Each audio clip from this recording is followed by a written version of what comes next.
जय श्री ओम नमः सिद्धेभ्यः सर्वमंगलमांगल्यं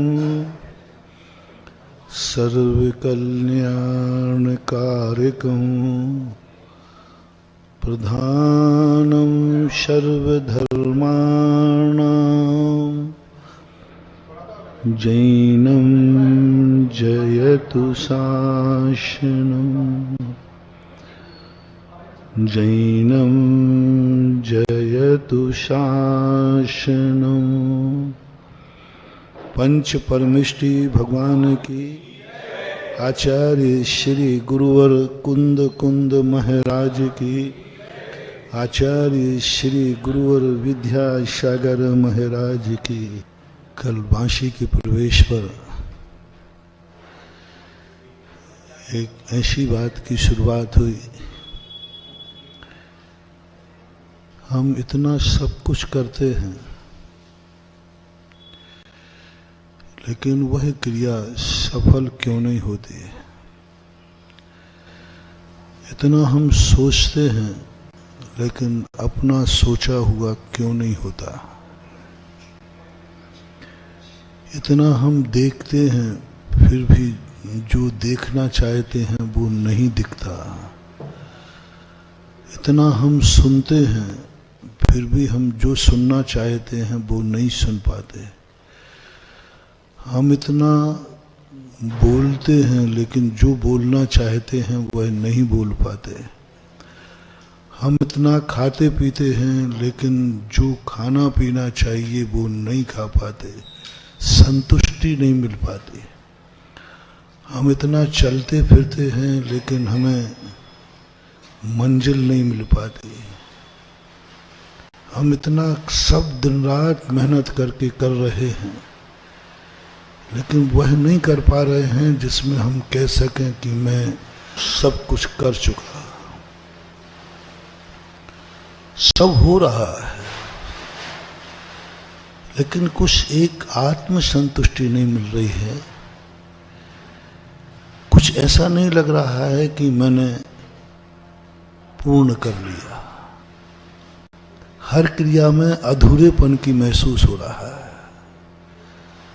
इतना दिन भर मरी आंख देखती है, लेकिन पता नहीं, ऐसा लगता है कि अभी कुछ देखना बाकी है। कुछ ऐसा नहीं लग रहा कि बस अब मैं बहुत देख चुका हूं, अब मैं आंख बंद करता हूं। इस समस्या का समाधान कैसे हो? कहीं ना कहीं तो हमें विराम लगाना पड़ेगा। क्या हम मृग मरीचिका के समान भटकते रहेंगे? एक हमारी लिप्सा हमें भटकाती रहेगी। हम अपने आप को सदा अधूरेपन की वेदनाओं में जीवन खत्म करते रहेंगे। ऐसे क्या करें? हर व्यक्ति का प्रश्न है। खाना खाते समय आप लोग भोजन करते हो। आप भोजन से तृप्त होकर भोजन नहीं छोड़ते हो। पेट भर जाता है तो छोड़ते हो। शेयर करना। भोजन से तृप्त हो जाते हो इसलिए बंद कर देते हो कि पेट भर जाता है तो बंद कर देते हो? बस यही आफत है। यदि थोड़ी गुंजाइश हो तो इसका अर्थ है कि तुम भोजन से तृप्त नहीं हो, संतुष्ट नहीं हो। तुम्हारी लालसा तो अभी बहुत है, लेकिन टंकी भर गई। संसारी व्यक्ति की हर क्रिया ऐसे है जैसे गर्मी की प्यास। गर्मी में व्यक्ति पानी पीता है तो पेट तो भर जाता है, लेकिन गला सूखा बना रहता है। सारा संसार ऐसा ही जी रहा है। हर क्रिया में, हर क्रिया में यही है। शास्त्र कहते हैं, साधु संत कहते हैं, तुम्हें जो कुछ भोगना है भोग डालो, जो कुछ करना है कर डालो, लेकिन बस उसके बाद कह देना, बस अब मैं पूर्ण संतुष्ट हूं, अब विराम। तुम्हें गाली दे देना है, खूब दे लो, जितनी देना है उतनी दे लो, फिर तो कह दो बस अब महाराज अब नहीं दूंगा, अब पूरा हो गया। विराम तो कहीं ना कहीं करो। बुरे कार्य तुम्हें करना है करो, क्रोध करना है करो, बस इतना बता दो कि क्रोध करते करते तुम ये कब कहोगे बस महाराज अब मैंने पूरा गुस्सा कर लिया, अब मैं गुस्सा नहीं करूंगा। पाप को असीम कर दिया तुमने, उसकी सीमा ही बांधने को तैयार नहीं हो। जैन आगम कहता है कि मैं तुम्हें पापी नहीं कहूंगा, तुम ये बता दो कि तुम जो पाप कर रहे हो इसका विराम कब है। जो पाप कर रहे हो, हम धर्म की बात ही नहीं कर रहे, जो तुम कर रहे हो, तुम शराब पीते हो, ये बताओ शराब से तृप्त किस दिन हो जाओगे। महाराज इतनी शराब पी लूंगा बस उसके बाद, बोतलों की संख्या बता दो कि इतनी बोतलें पीने के बाद। सबसे बड़ी जैन दर्शन कहता है, एक हमारे यहां आता है प्रमाण। मैं तुम्हें एकदम नहीं रोक रहा हूं, तुमसे कहोगे कि महाराज जी आप सब, आपसे कहूं कि आप संसार छोड़ दो, आप क्रोध छोड़ दो। आवाज नहीं करें भाई, आवाज नहीं करें, शांति से करें। तो जैन दर्शन कहता है कि मैं जानता हूं कि तुमसे यदि मैं एकदम कहूं कि सब पाप छोड़ दो, क्रोध करना छोड़ दो, ये छोड़ दो, वो छोड़ दो, तो आप कहोगे महाराज जी थोड़ा मौका तो दो, एकदम कैसे छोड़ दो। चलो मौका देते हैं, आप सीमा बांध लो। आपको जो करना है उसकी एक लिस्ट बना लो कि हमें जिंदगी में ये कार्य करना है।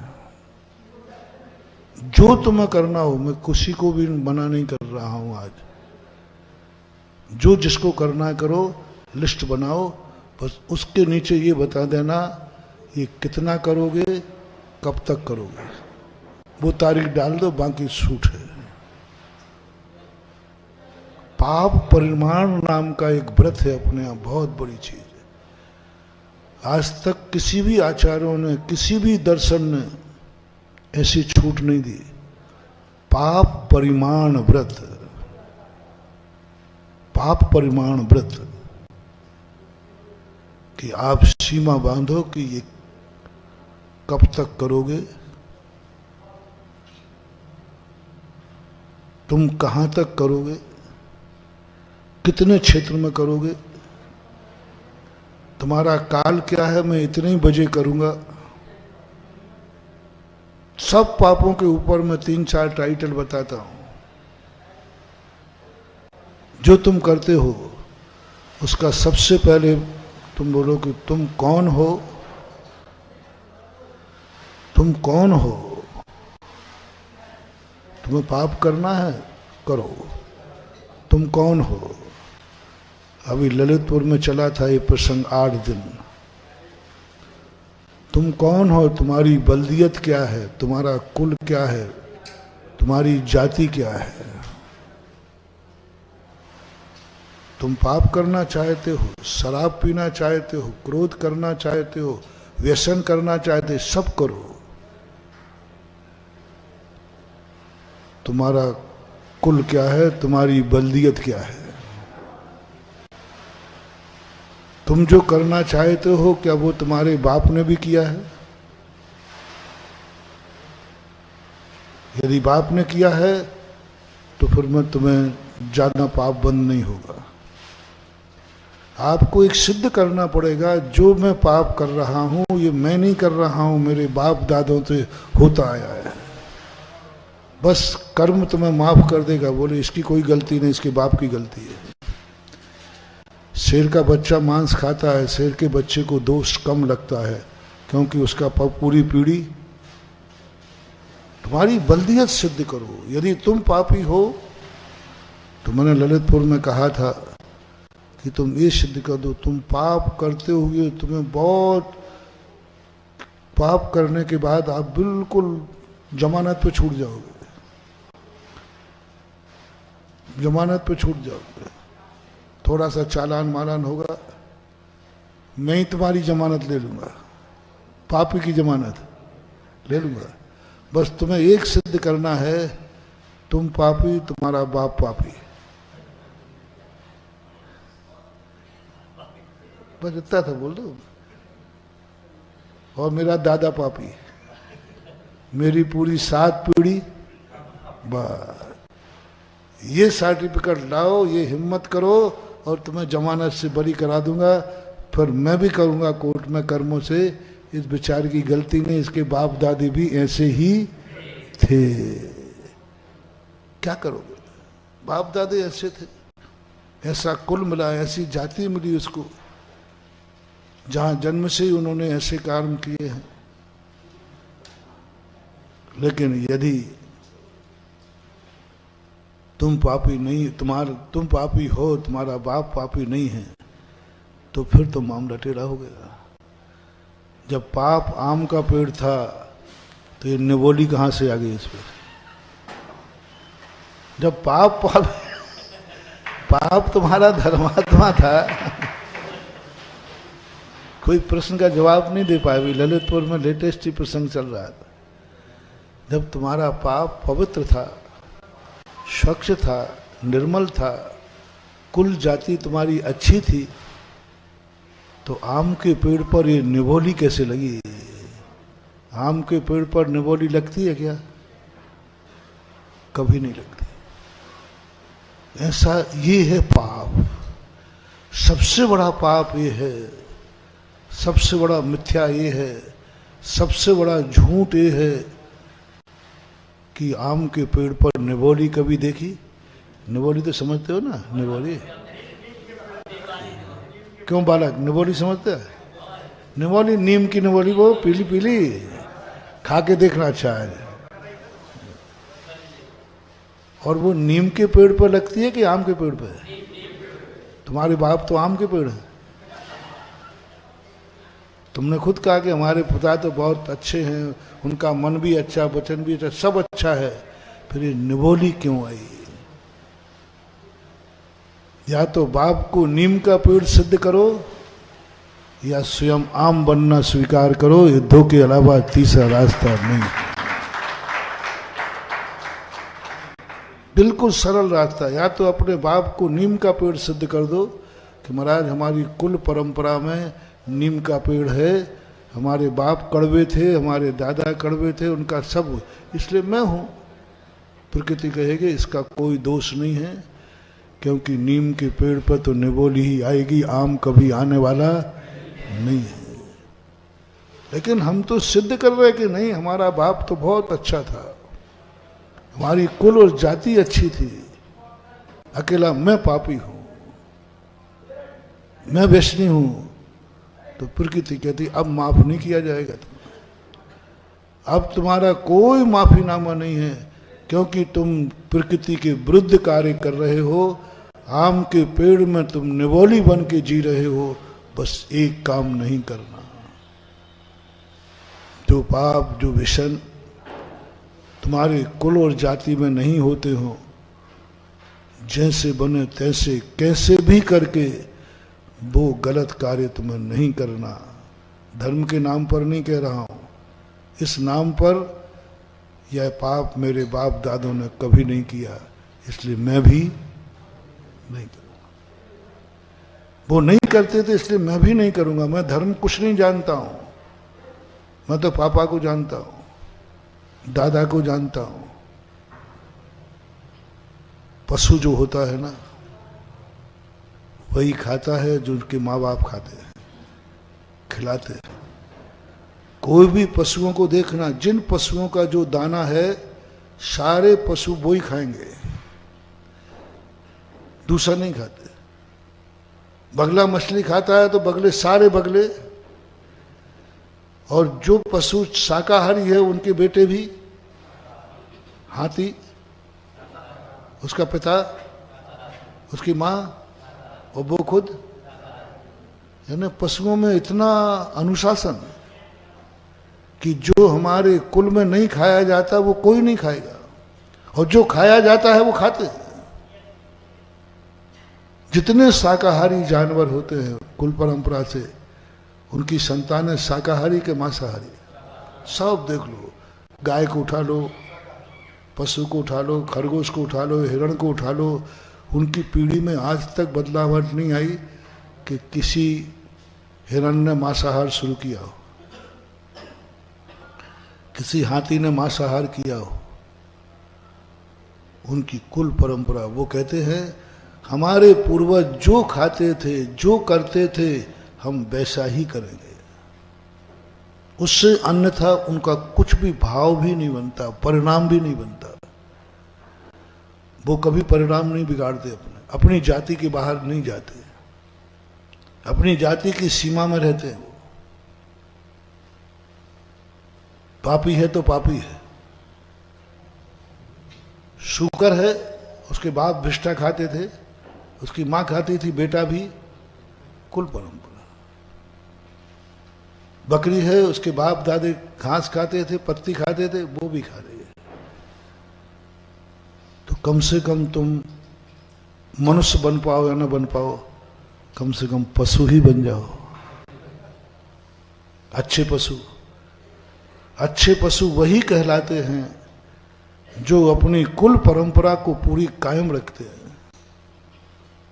पूज्यवर जिनसेन स्वामी ने गृहस्थ के लिए लिखा, 8 वर्ष का बालक होते ही पिताजी, पूरे कुल के लोग, बुजुर्ग बड़े लोग सब बैठते हैं, बैठकर उस बेटे से कहते, बेटा तू इस कुल में पैदा हुआ है, हमारे पूर्वजों ने ये कार्य किए हैं, इनका भोजन ऐसा था, इनका धंधा ऐसा था, ये इस ढंग से जीते थे, यदि यह परंपरा तुझे स्वीकार हो तो आज मैं तुझे कुल में स्वीकार करता हूँ। कुल की रस्म होती है एक, कुल रस्म। 8 साल तक बच्चे का कोई कुल नहीं होता, 8 साल तक के बच्चे का कोई कुल नहीं होता, कोई जाति नहीं होती। जन्मता जायते शूद्रा, उसको शूद्र के समान कहा है, क्योंकि उसे अच्छे बुरे का कोई ज्ञान नहीं है, ना कुल का ज्ञान, ना जाति का ज्ञान, कुछ नहीं। 8 वर्ष तक बच्चे को तुम पाल रहे हो, इस उम्मीद से पाल रहे हो कि भविष्य में ये हमारा कुल का दीपक बनेगा। 8 साल तक वो कुल दीपक नहीं है, आपका बेटा होकर के भी कुल दीपक नहीं है। 8वें वर्ष में जाते ही पूरा परिवार बैठ करके उसको अपनी आचार संहिता बताएगा। हमारा जैन कुल है, यहाँ ये आचरण होते आए हैं, यह आचरण तुझे स्वीकार करना है तो ठीक, और नहीं करना है तो मैं तेरा पालन तो करूँगा, लेकिन कुल में तेरा नाम नहीं आएगा। तब वो बालक स्वीकार करता है, स्वीकार करता है कि मैं आपको माँ बाप मानता हूँ, जो आपका आचरण होगा वही मेरा आचरण होगा। ऐसा मान करके उसको तिलक किया जाता है, पगड़ी पहनाई जाती है और सारा परिवार जश्न मनाता है, आज हमें कुल दीपक मिल गया। 8 वर्ष तक नहीं माना उन्होंने, 8 वर्ष तक कहा, उन्होंने कहा तुम पालते जाओ, एक सेवा कर रहे हो, उम्मीद है। जैसे एक किसान एक पेड़ को अपन लगाते ना, खेत देते, पानी देते, अभी फल नहीं आया, लेकिन उम्मीद है कि फल आएगा। दूसरे दिन जब वो एक स्वीकार कर लेता है तो कुल वाले सब कुटुंबी इकट्ठे होते हैं। अब इसे जैन कैसे बनाऊं? ये जैन जाति महानुभाव ऐसे ही नहीं है, बहुत कठिन है। ये जन्म से नहीं, कर्म से जैन है। हम लोग यही भूल कर बैठे कि अपन जन्म से अपने आप को जैन, बल्कि जन्म से नहीं। फिर कैसे करें इसको जैन जाति में कैसे मिलाएं? समाज के पंच इकट्ठे होंगे, पूरे कुल के लोग उसे मंदिर ले जाएंगे। मंदिर में प्रवेश करने के पहले पंचायत बैठेगी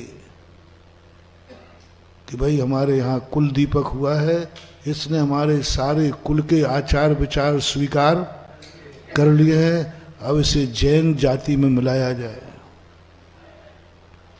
तो समाज वाले कुछ नियम बनाते हैं कि जैन जाति का होगा तो तुम्हें ये नियम पालना पड़ेंगे, भविष्य में तुम अपनी गृहस्थी बसाओगे तो किसी साधर्मी जैन से ही रिश्तेदारी जोड़ोगे,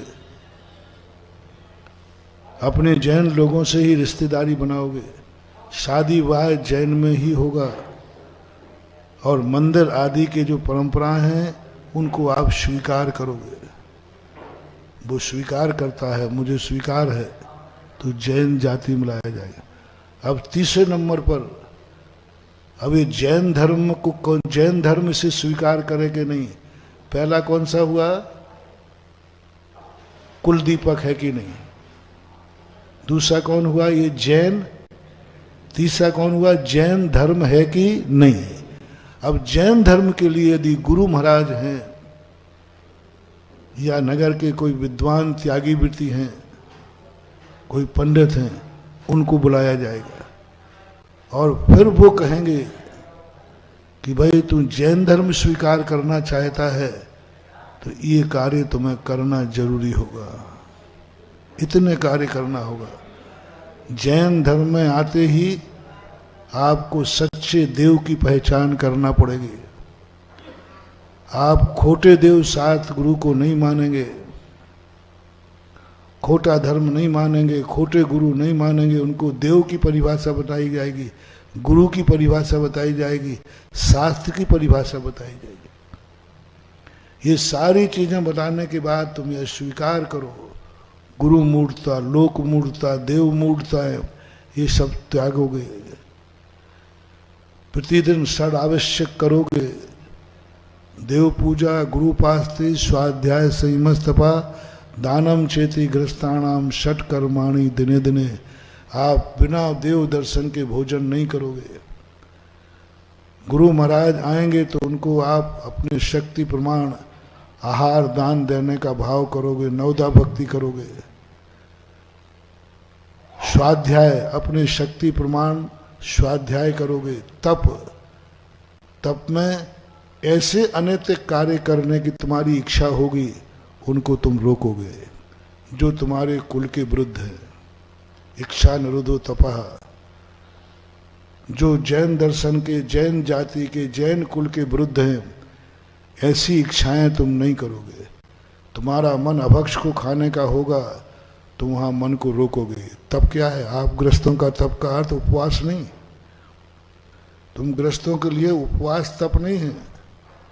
सबसे पहला तप है कि तुम संसार में रहते हो, तुम्हारा मन गलत करने को होता है।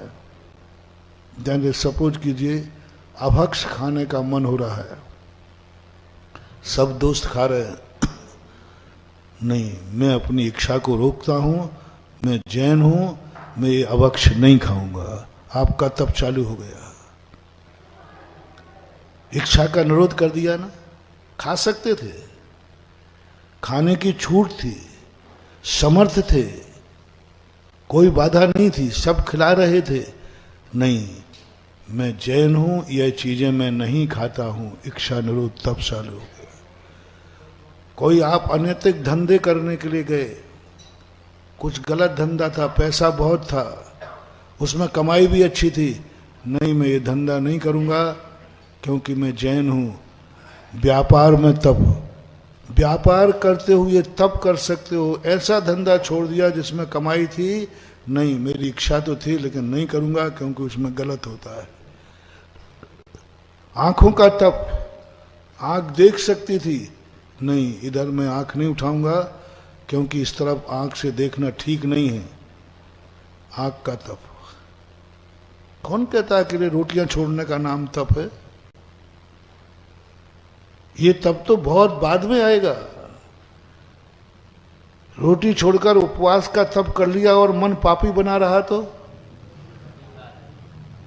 इसलिए पूज्यवर उमा स्वामी महाराज ने कहा इच्छा निरोधो तपः। पहले मन में कोई बुरा विचार नहीं, दुष्ट विचार नहीं, दुष्ट परिणाम नहीं, बुरे विचार नहीं। आते हैं मन में बुरे विचार, तुरंत रोकना, तुरंत रोकना। विचार आएंगे, मन है, अनादिकाल से मन चलता आया है। अब बुरा विचार आ रहा है, बुरा निमित्त सामने है, खोटे भाव आ रहे हैं, जैनी कहता नहीं, गृहस्थ कहता है मैं जैन हूं, ये बुरा विचार मैं नहीं करूंगा। मन का तप, मन की इच्छाएं रोक ले। आंखों का मैंने बता दिया, दृश्य सामने है, गंदा दृश्य है, नहीं, ये सब लोग देख रहे हैं, नाच रहे हैं, मैं नहीं देखूंगा क्योंकि मैं जैन हूं, ऐसे दृश्य जैनी नहीं देखता है। आंखों का तप, कानों का तप, ये गंदी बातें मैं नहीं सुनूंगा। सुनाई जा रही हैं, सुन सकता हूं, कोई बाधा नहीं है, लेकिन नहीं, ये गंदी बातें सुनना हमारा धर्म नहीं है। कानों का तप, मुंह का तप, गाली दे सकते हो, अश्लील वचन बोल सकते हो, भांड वचन बोल सकते हो, आपको आते हैं, गाली देना आपको आता है, दे भी सकते हो, आप समर्थ हो। नहीं, मैं ऐसे अशब्द शब्द नहीं बोलूंगा, मैं जैन हूं। वाणी का तप, सामने भोजन रखा है, खा सकते हो, कोई मनाही नहीं, सब खिला रहे हैं, तुम्हें खाने का पैसा भी है, पच भी सकता है, नहीं, ये चीज मैं नहीं खाऊंगा क्योंकि मेरे विरुद्ध है। लो, रसना का तप, मैं नहीं खाऊंगा, गुटखा खा नहीं खाऊंगा, ये मेरे विरुद्ध है। ये अभक्ष सेवन कीजिए, सब बढ़िया भोजन है, मांस कीजिए, अभक्ष खाइए, फास्ट फूड, चाइना, सब नहीं खाऊंगा मैं। रसना का तप, खाने की मना तो नहीं कर रहा हूं, अभी तुमसे उपवास का कहूंगा, महाराज जी देखो आप मत कहो, मुझसे भूख सहन नहीं होती है, मैं जानता हूं तुम पक्के बहानेबाज हो। अभी सबसे कहूं भैया आज चतुर्दशी है ना, आज सबका उपवास करें, चलो तुम सब करोगे तो मैं भी सोचूंगा। है वो छोटा बालक है, महाराज जी मुझे तो बकस देना, अब मैं तो स्कूल अब यार मान, महाराज जी भूख लगेगी तो बहुत बार, महाराज देखो आप जबरदस्ती मत करना, नहीं तो सुबह मुझे अस्पताल में दिखाऊंगा, ग्लूकोज की बोतल चढ़ेगी, और तुमने दिन में नहीं खाने दिया तो मैं रात में स्वप्न में खा जाऊंगा। हाँ ऐसा होता है, अनंत चौदस वगैरह के जो उपवास करते ना, तो कहते महाराज जी मैंने कल रात में खा लिया, मैंने कैसे, बोले स्वप्न में ही खा लिया। तो महाराज जी ऐसे उपवास करने से क्या फायदा, चलो नहीं कराऊंगा। इस उपवास में तुम्हारी शक्ति चाहिए, अन्न जल छोड़ करके रहना शक्ति चाहिए, बहुत शक्ति चाहिए, ऐसे ही नहीं। पर हम ऐसा उपवास बता रहे हैं जिसमें शक्ति की कोई जरूरत नहीं। खाने को मना तो नहीं किया ना, बस ये नहीं खाना क्योंकि हमारे विरुद्ध हैं, हमारी जिनवाणी में मना किया है, गुरु ने महान खाओ खूब खाओ, ये नहीं खाऊंगा। बोलो पर ये नहीं बोलूंगा, देखो ये नहीं देखूंगा, सुनो ये नहीं सुनूंगा, चलो नहीं, वहां मैं नहीं जाऊंगा। वो स्थान हमारी कुल मर्यादा के विरुद्ध है, वो गंदे लोग कहते हैं वहां गंदा स्थान है, अच्छे लोग वहां नहीं जाते हैं। और मैं क्यों अच्छा हूं, बोले तुम क्यों नहीं जा रहे, कि पैरों में ताकत नहीं, जा सकता हूं, कोई पाबंदी नहीं है, लेकिन नहीं जाऊंगा क्योंकि मैं अच्छा लोग हूं। तुम अच्छे हो, सबूत क्या है, मेरा बाप अच्छा था, बोलो ना, तुम अच्छे क्यों हो, क्योंकि मेरा कुल अच्छा है, मेरी जाति अच्छी है, मेरे पिताश्री अच्छे हैं, मेरे गुरु महाराज अच्छे हैं, मेरे भगवान अच्छे हैं, मेरे सब कुछ अच्छा है। इसलिए क्या पूछते हो, ये सब अच्छे हैं तो मैं, और अच्छे लोग वहां नहीं जाते हैं, सीधी सी बात। कहाँ देखो कहाँ पहुंच गए, तुम क्यों नहीं जा रहा है, कोई दोस्त कहता है भाई वहां का देखो भाई, वहां नहीं जाऊंगा, वहां गंदे लोग जाते हैं और मैं अच्छा आदमी हूं। बोले तू अच्छा क्यों हुआ, आम के पेड़ पर निवाली नहीं लगती, और मेरा बाप आम है, मेरा कुल आम है, तो मैं भी आम हूं, निवाली नहीं हूं। बस मैं अच्छा हूं, मेरा कुल सब कुछ अच्छा है, मेरे गुरु अच्छे हैं, मेरे साथ सब कुछ, ये गर्व, इसलिए मैं अच्छा हूं। ये श्रद्धा बनाओ, ये आस्था बनाओ। तुम अच्छे क्यों हो? यदि आज बाप दादे गंदे होते तो तुम यहां नहीं होते। आज यदि तुम पशु योनि में होते तो आज बांसी के मंदिर के दर्शन नहीं कर रहे होते। आज तुम पशुओं में भी निम्न योनि होते तो भिष्टा खाने दौड़ रहे होते। शुकर आदि उठते ही कहां दौड़ते हैं? नीच कुल है, नीच जाति है, पशु है।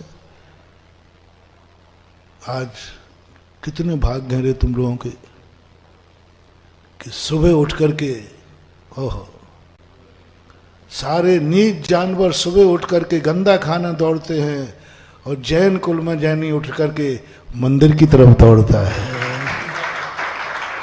खाने की तरफ नहीं। अब तो पता नहीं क्या होता है। पहले के माता पिता बेटे को कहते थे बेटा पहले मंदिर हो गया तब नाश्ता मिलेगा। नाश्ता नहीं, उठते भोजन नहीं, पहले मंदिर। ये तो नीच जातियों का काम है, नीच पशुओं का काम है, उठते ही खाने ब्रेड, टी, ब्रेड। आजकल क्या उठते ही चाय पीने। आजकल तो इतने निकृष्ट लोग हो गए, मंजन तक बाद में करते हैं। नहीं, कुछ गलत तो नहीं बोला? सही है ना? मंजन तक बाद में करते हैं। बताओ, पशुओं से भी गई बीती हो गई। जैसे पशु खाने के लिए दौड़ता है, ऐसे ही उठते हैं उनको टी, ब्रेड, टी, ब्रेड, सब मंजन बाद में करेंगे। ये नीच लोगों का काम है। सभ्य व्यक्ति कहता है उठकर पहले फ्रेश होगा, मंजन करेगा, नहाएगा, धोएगा और अपने भगवान को याद करेगा, भगवान को स्मरण करेगा, अपने आराध्य के पास जाएगा। भारत के प्राय सभी, जैन नहीं, भारत के जितने दर्शन हैं, इस सबसे भारत देश को आर्यपुत्र क्यों कहा जाता है? आर्यपुत्र क्यों कहा जाता है? आर्य शब्द अर्चना से। भारत में रहने वाला व्यक्ति रात भर से उठा है, भूखा है, पक्का है, लेकिन खाने के पहले वो अपने आराध्य की तरफ दौड़ेगा, अपने आराध्य का स्मरण करेगा। आध घंटे बाद भोजन करूंगा, पहले भगवान के पास। कितनी बड़ी गॉड गिफ्ट मिली।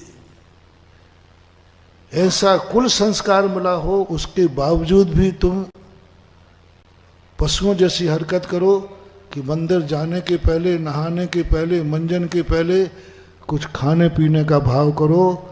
सावधान महानुभाव, या तो आप उन पशु योनि से आए हो, तो के अलावा कोई तीसरा हो ही नहीं सकता। उठती खाने की बात, उठती पीने की बात, सभ्यता सीखो, आर्यपुत्र हो। और आर्यपुत्र इतना भूखा नहीं होता, वो सब चीजें करके फ्रेश होकर के भोजन करेगा, लेकिन भोजन के पहले जो क्रियाएं हैं वह करेगा। और नहीं करते हो तो निश्चित समझना तुम्हारी होनहार ऐसी है कि तुम्हें भविष्य में ऐसा होना है। इसलिए बहुत कुछ महानुभाव अपने आप को अच्छा मानो। कोई पूछे तुम अच्छे क्यों हो? एक बार एक डॉक्टर विदेश गए। वो विदेश जाकर के लोगों ने देखा कि ये शुद्ध शाकाहार है। पहले ने नहाया धोया, भगवान की स्तुति की और बड़े शांत भाव से मौन पूर्वक भोजन खाया। वहाँ के विदेशी मांसाहारी लोग कहते तुम इतने अच्छे इंसान कैसे हो? तुम भी इंसान, मैं भी इंसान, तुम भी पढ़ने आए हो, मैं भी पढ़ने आया हूँ इंटरव्यू में, तुम इतने अच्छे कैसे हो? तुम्हारी हर क्रिया लग रही है, तुम्हारी किसी भी क्रिया में आकुलता नहीं है, तुम सब कुछ सुबह उठ करके क्या करते हो? तुम इतने अच्छे क्यों हो? तो उसने क्या कहा, मैं इतना अच्छा इसलिए हूं कि मेरे पिताजी इतनी अच्छे हैं और वो इनसे भी, मेरे से भी बहुत अच्छे हैं, मेरे कुल बहुत अच्छा, मेरी जाति अच्छी। तो पिताजी तुम्हारे क्यों अच्छे हैं? बोले तुम्हारी पीढ़ी क्यों अच्छी है? तो उन्होंने जवाब दिया, मेरे गुरु बहुत अच्छे हैं। बोले कैसे हैं तुम्हारे गुरु? जब उसने दिगंबर मुनि की चर्या बताई, उस सब बच्चों के हाथ जुड़ गए। उन्होंने कहा कि हम सब लोग बैठे थे। बोले इतने अच्छे तुम कैसे? संसार में रहकर इंसान इतना अच्छा हो ही नहीं सकता। इतना व्यक्ति सज्जन, इतना सरल, ये नहीं खाना, ये खाना, ये नहीं खाना। अरे खाना है, जो मिले तो खा लो, पेट भरना है। पेट भरना है, तुम भूखे रह जाते हो। तुमने सूखी रोटी खा ली, सब्जी नहीं खाई, क्योंकि वो आलू प्याज की सब्जी थी। तुमने वहां भोजन नहीं किया, क्योंकि वहां वेज और नॉन वेज दोनों एक साथ बनते हैं। उपवास ले लिया, तुम भूखे रह सकते हो, फिर भी तुम्हें क्रोध नहीं आया, गुस्सा नहीं आया, कोई बात नहीं, मैं नहीं खाऊंगा। जब उन्होंने कहा मैं इतना अच्छा क्यों हूं? क्योंकि मेरे गुरु अच्छे हैं। और जो उसने दिगंबर मुनि की चर्या सुनाई, सारे विद्यार्थी की आंखों में आंसू थे। पूरे दुनिया में ऐसे भी साधु होते हैं क्या? उन्होंने तो साधु वही देखे हैं, गंजेड़े भंगेड़े। हाँ, विदेशों में साधु कैसे होते हैं? वे भी मांसाहारी होते हैं। आप देखो चाइना वगैरह में जितने भी साधु संत हैं, वो जो भी नाम साधु है, लेकिन खाने में नॉन वेज है, शराब है। सब मठों में सब शराब बिकती है, मठों में सब शराब पीते हैं, मांसाहार करते हैं। तो ऐसे भी साधु हैं, एक टाइम लेते हैं, इस प्रकार केस लॉन्च करते हैं। वो सारे बच्चे लोगों ने उन्होंने कहा, तो फिर वो गुरु इतने अच्छे क्यों हैं? उन्होंने कहा मेरे भगवान भी बहुत अच्छे हैं। और जब भगवान की चर्या बताई कि वीतरागी भगवान ऐसे होते हैं, उन बच्चों में से कुछ बच्चों ने उठ कर के, वो बच्चा बता रहा था, मेरे पैर छू लिए, मैंने तुम्हारे पैर छू करके तुम्हारे भगवान को पैर छू लिया मैंने। गर्व की बात करो, अपने कुल को देखो। आज उसने विदेशियों के सामने गुरु को उच्च सिंहासन पर बैठा दिया कि नहीं? गुरु के सामने भगवान को उच्च सिंहासन में बैठा दिया। आज दुनिया के सामने दिखा दिया कि मेरा भगवान कैसा है। भगवान भी वहां नहीं पहुंच पाए जहां भक्त ने भगवान को पहुंचा दिया। हम कब पहुंच पाएंगे विदेश? बोलो, नहीं पहुंच पाएंगे, पहुंच भी नहीं पाएंगे। सामने से नहीं, देखो गलत बात, पीछे से आइए। अभी बीच में नहीं, बाद में करिए। मतलब कितनी बड़ी बात, गुरु जहां पूरी जिंदगी में नहीं पहुंच पाए,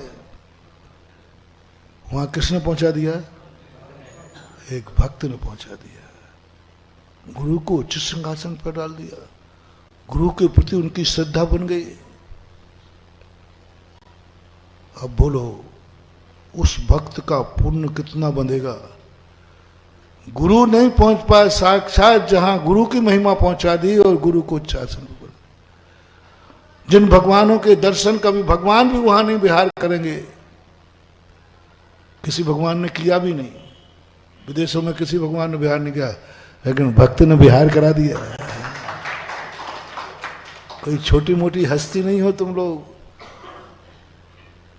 धर्म को धर्मात्मा बदनाम भी कर सकता है और ऊंचाइयों पर भी दे सकता है।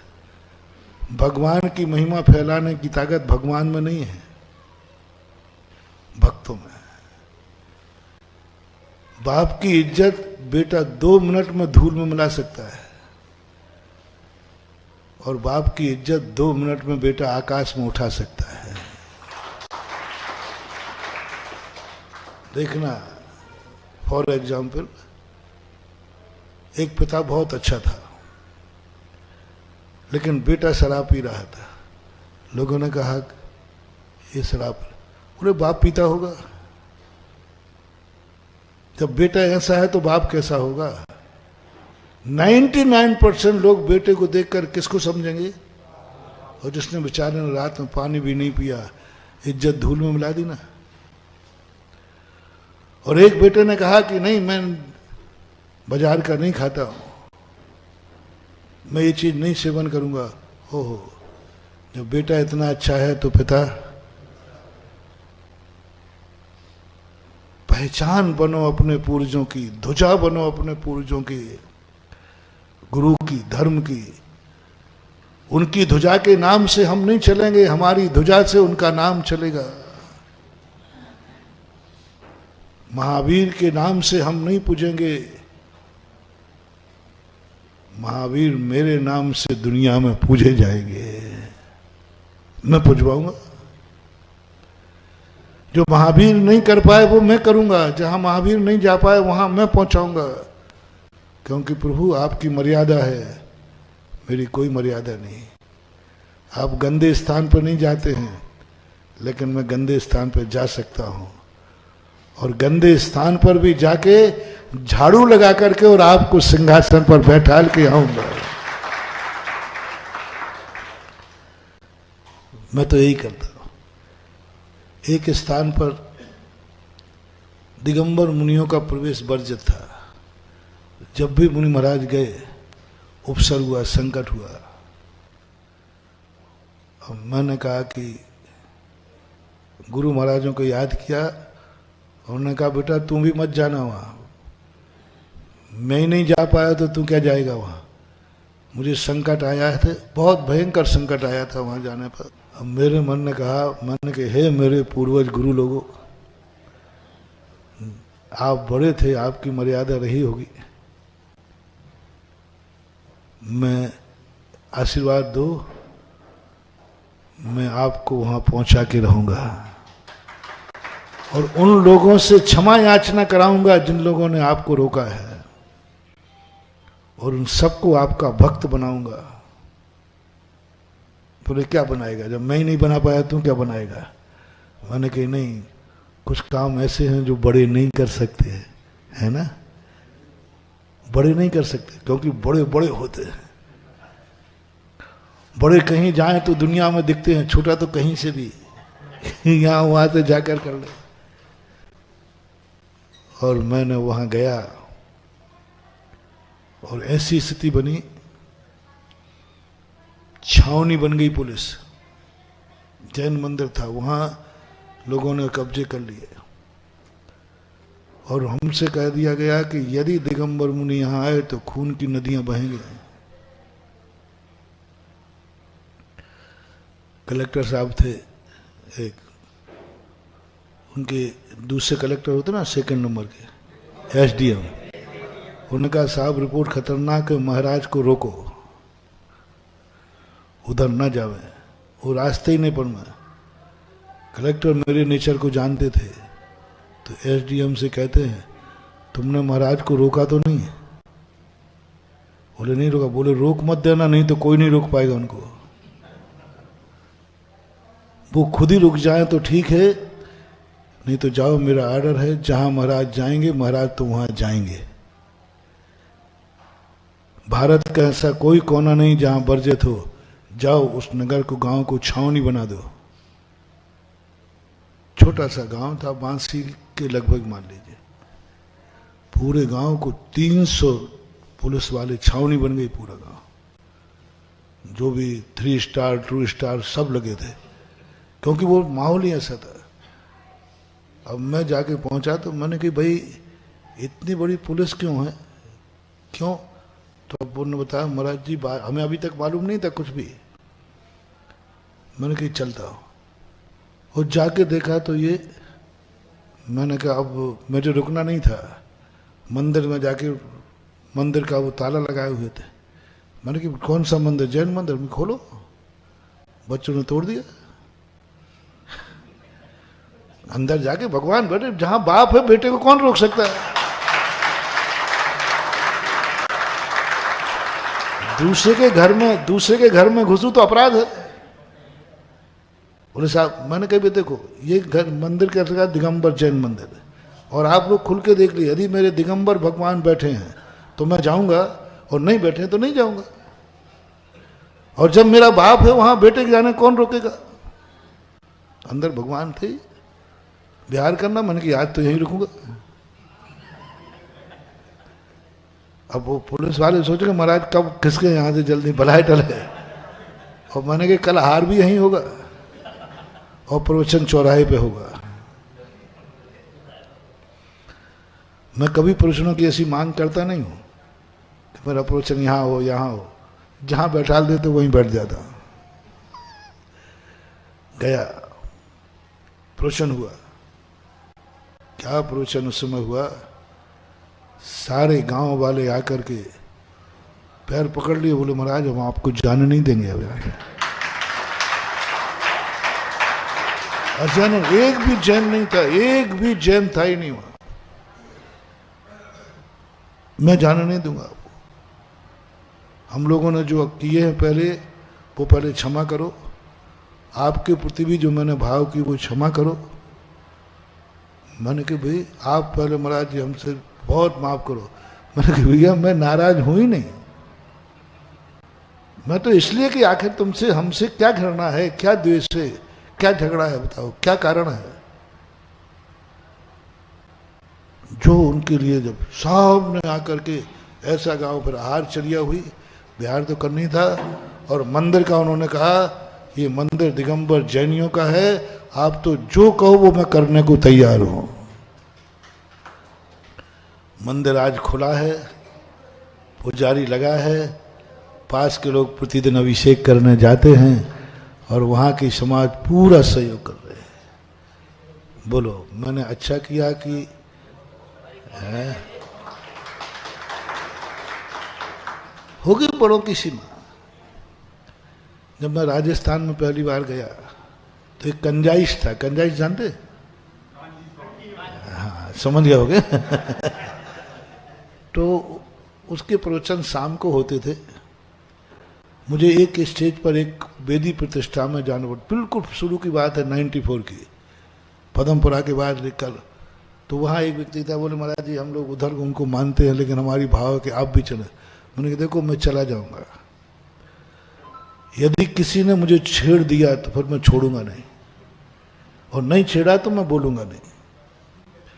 वो बात कुछ ऐसी हो गई कि शाम को उनके प्रवचन होते थे, दिन में हमारे होते थे। शाम को किसी ने उनसे कह दिया देखो ये महाराज जी है। बोले क्या कर लेंगे, उनके गुरु कुछ नहीं कर पाए, वो क्या कर लेंगे, 7 साल रह गए राजस्थान में, क्या कर लिया। ये तो उनके चेले ही है ना, मेरे आचार्य जी को चुनौती दी उसने। मुझे शाम को पता चला, मैंने सुबह कहा कि मैंने कि सुन ले मैं आचार्य विद्यासागर का चेला हूं, मैं विद्यासागर नहीं हूं।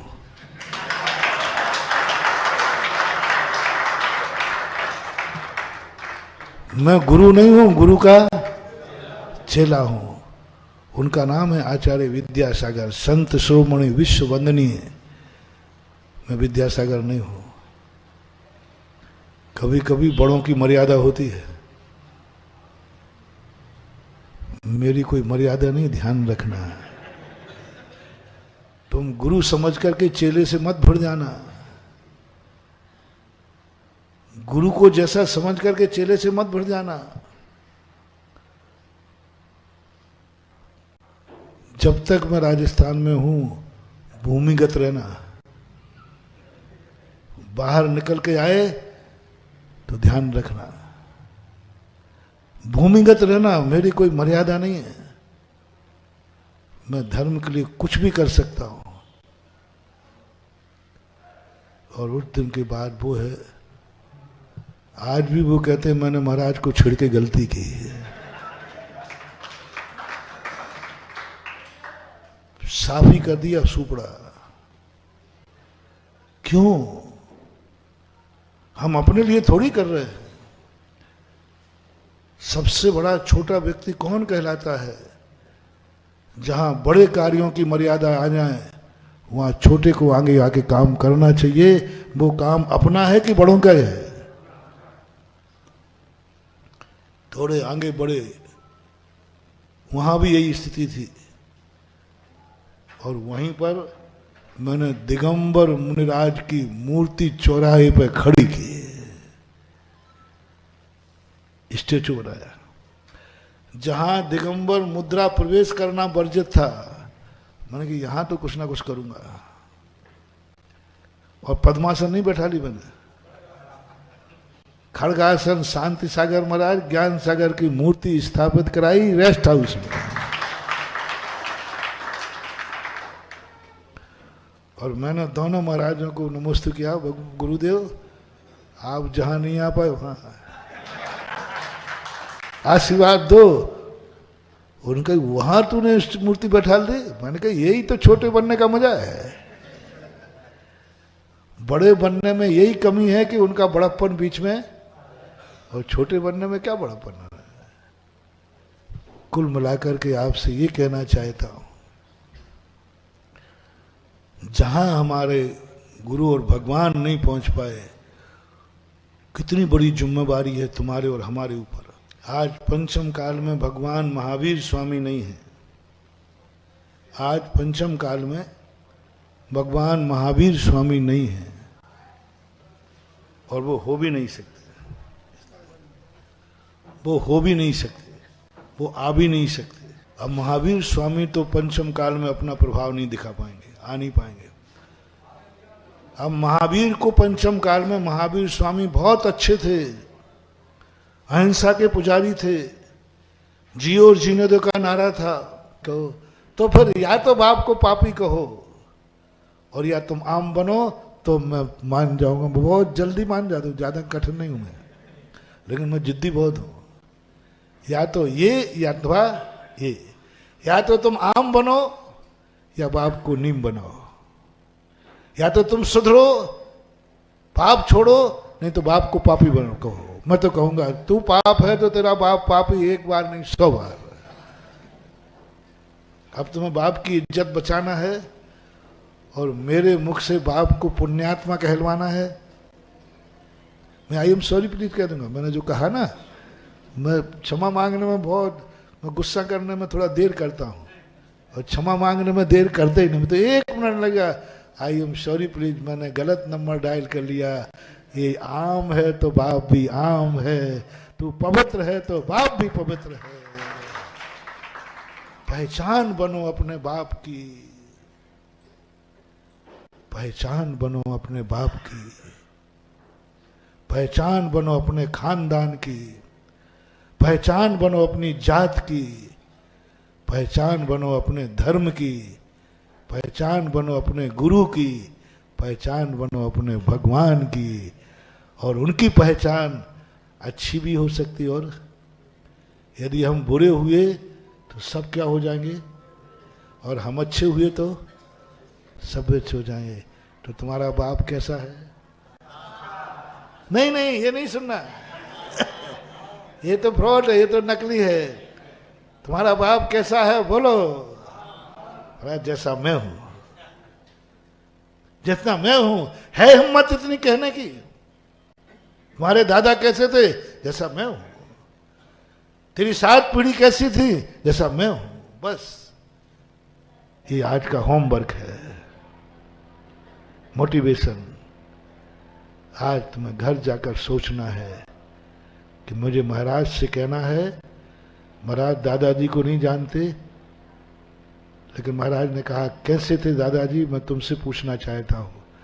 तो कल जवाब देना, जैसा मैं हूं। तो फिर मैं कहूंगा आई एम सॉरी प्लीज, तू ओरिजिनल एक बाप का बेटा है। और मैं क्षमा मांग लूंगा, बिल्कुल बाकायदा मांग लूंगा, भरी समाज में लाइव में मांग लूंगा। और क्या बात, गलत समझ में आया? लेकिन तुम्हें सबूत देना पड़ेगा। एक शब्द बोलना है, जैसा मैं हूं ऐसा मेरा बाप है। बस बस, और कुछ नहीं कहना, जैसा मैं हूं ऐसा मेरा बाप। अब सोच के बोलना जो कुछ भी।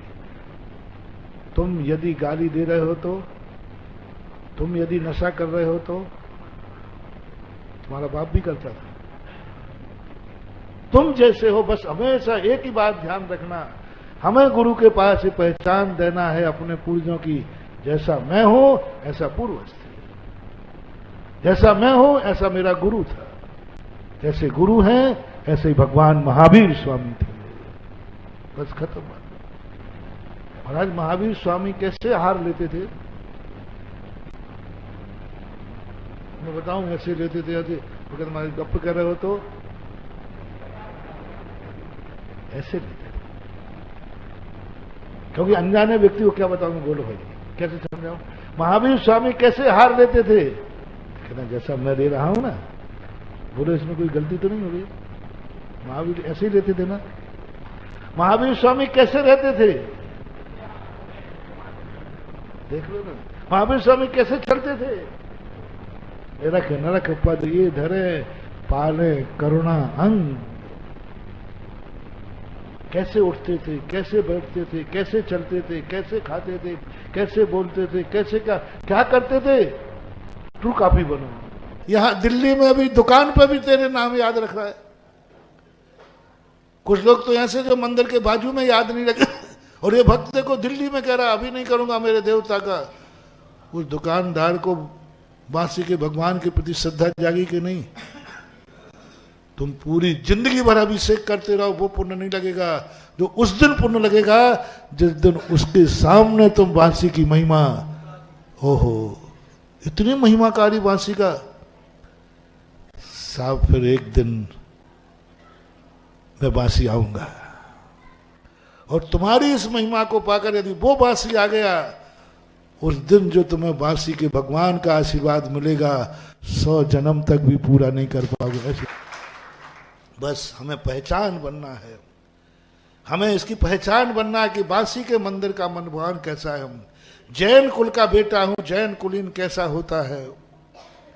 अपने मन से, अपने वचन से हमारी आंखें बोले ये जैन की आंख है, हमारे कान बोले ये जैन की कान है, हमारे हाथ बोले ये जैन के हाथ हैं, हमारी भोजन की थाली बोले ये जैन का भोजन है। महावीर भगवान